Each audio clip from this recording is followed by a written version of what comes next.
कौन आनी mutton mutton.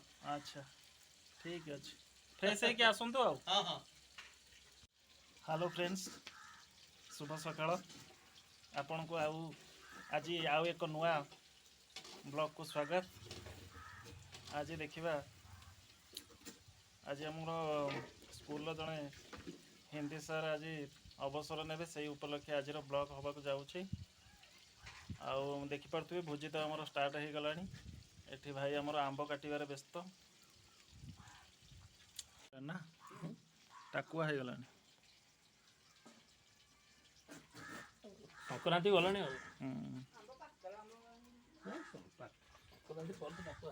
एठी आमर मिस्त्री भाई कौन चली एबे छतु हो सारे देखु एबे मशरूम सरी एबे पनीर पड़ी भजा हो कौन हो सारे हाँ डाली सरला ये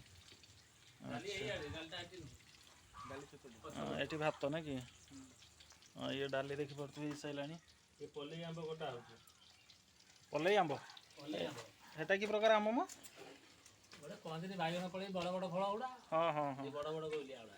ओहो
मटन पे मसला कषा चली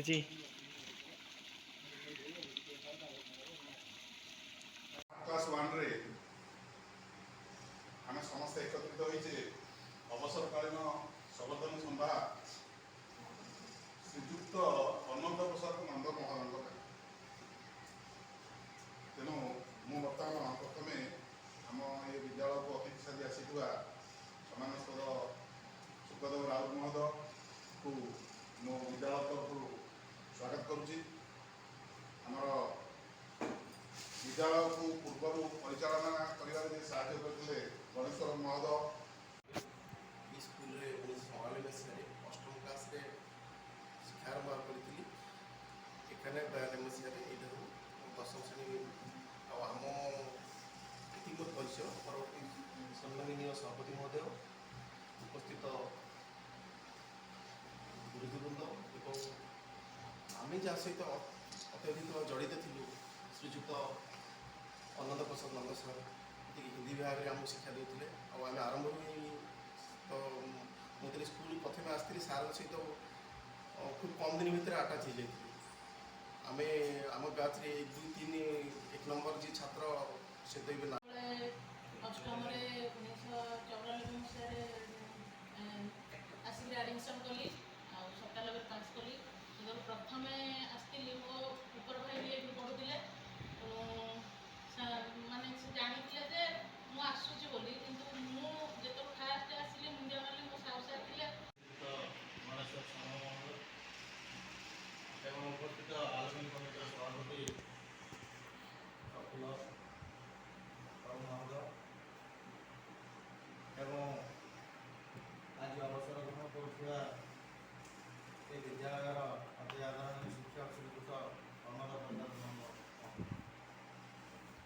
एवं उपस्थित विद्यालय शिक्षक शिक्षयित्री वृंद तथा मोर सहपाठी एवं बड़ भाई सान भाई और भणा मुझे सुब्रत कुमार मिश्र भारत सुरपटा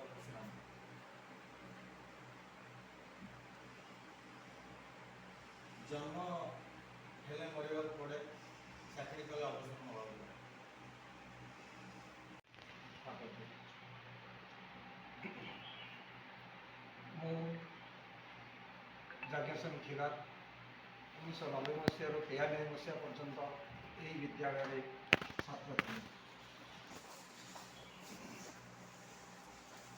ମୋର କର୍ମ ଥିଲା କେବଳ ପାଠ ପଢ଼ିବା।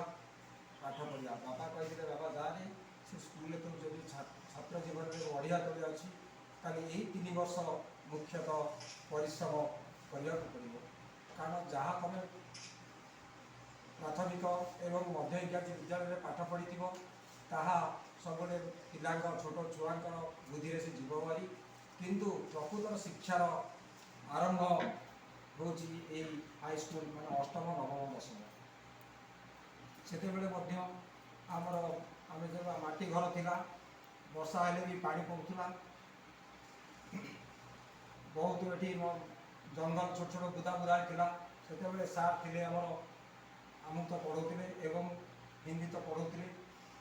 ତା ସହିତ ଆମକୁ ଗୋଟିଏ ଶିକ୍ଷା ଦେଲେ, ବାବାରେ ଯେତେ ସବୁ ଛୋଟ ଛୋଟ ଗଛ ଅଛି, ଅନାବନା ଗଛ ଅଛି, ତାକୁ ପରିଷ୍କାର କର ଏବଂ ତାକୁ ନୂତନ ଜାତୀୟ ଗଛ ତାକୁ ଲଗାଯାଉ। ଯେଉଁ ଗଛ ଆମକୁ 3 ପ୍ରକାର ଜିନିଷ ଦେବ, ଭବିଷ୍ୟତରେ ସେ ଯଦି କାଠ ହିସାବରେ ବିକ୍ରି ହେଇପାରିବ ବା କୌଣସି ଆମର ସ୍କୁଲର ସରଞ୍ଜାମ ପାଇଁ କବାଟ ଝରକା ପାଇଁ ତିଆରି ହେଇପାରିବ, ସେଥିପାଇଁ ଲଗାଯାଉ। ଏଇଭଳି ବିଭିନ୍ନ ପ୍ରକାର ପରିଶ୍ରମ କରି ଆମକୁ ଏଇ ଯେଉଁ ଶିଶୁ, ଆକାଶିଆ, ପଟାସ ମୁଁ ମଧ୍ୟ ସେତେବେଳେ ବହୁତ ପରିଶ୍ରମ କରିକି ଲଗେଇଥିଲି। ଆଉ ସେତେବେଳେ ମଧ୍ୟ 3 ବର୍ଷରେ ବେଷ୍ଟ ଭଲାଣ୍ଟିୟର ଯେଉଁଟାକି 93 ମସିହାରେ ମୋତେ ଦେଇଥିଲେ। ହେବ ଏବେ କ'ଣ କରିବା, ଏ ତ ସମୟର ନିର୍ଦ୍ଦେଶ। ଆଉ 10 ବର୍ଷ ପରେ ଆମେ ମଧ୍ୟ ମାନେ ଅବସର ଗ୍ରହଣ କରିବୁ। ନୂଆ ପିଲାମାନେ ଆମେ ପାଠ ପଢ଼େଇଥିଲୁ, ସେମାନେ ବି ଆସିକି ସ୍କୁଲରେ ଶିକ୍ଷକତା କରିବା ଆରମ୍ଭ କଲେଣି। ଯେମିତି ଆସିବେ ସେମିତି ଯିବେ। ସେଥିପାଇଁ କୁହାଯାଏ କାଳ ଚକ୍ର ବୁଲୁଛି, ଚକ୍ରାର ପଙ୍କ୍ତି ଅକାଠି ଚକ୍ର ବର୍ତ୍ତତେ, ଚକ୍ରର ବୁଲିଲା ଭଳିଆ ସମୟ ବୁଲୁଛି। ତେବେ ଠିକ୍ ଅଛି, ଆମେ ତାଙ୍କର ଅବସର ଜୀବନ ସୁଖମୟ ହେଉ। ସେ ଏଠୁ ବିଦ୍ୟାଳୟ ଗଲା ପରେ ଏକ ଭଲ ଜୀବନ ଅନୁଭବ କରନ୍ତୁ, ଆନନ୍ଦ ନିଅନ୍ତୁ। ଆଉ ଆମେ ବି ତାଙ୍କର ଅନୁପସ୍ଥିତିରେ କେମିତି ନୂଆ ଦାୟିତ୍ୱ ନେବୁ, ନୂଆ ଶିକ୍ଷୁ, ଭଗବାନ ଆମକୁ ବଳ ଦିଅନ୍ତୁ।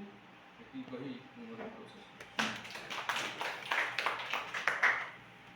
ଆଜିର ବିଦାୟକାଳୀନ ସମ୍ବର୍ଦ୍ଧନା ଉତ୍ସବରେ ଉପସ୍ଥିତ ସଭାପତି ମହୋଦୟ, ବିଦ୍ୟାଳୟର ପ୍ରତିଷ୍ଠାତା ପୂଜ୍ୟସ୍ପଦ ସୁଖଦେବ ରାଉତ ମହୋଦୟ ଏବଂ ଆମ ବିଦ୍ୟାଳୟ ପ୍ରତ୍ୟେକ କାର୍ଯ୍ୟକ୍ରମରେ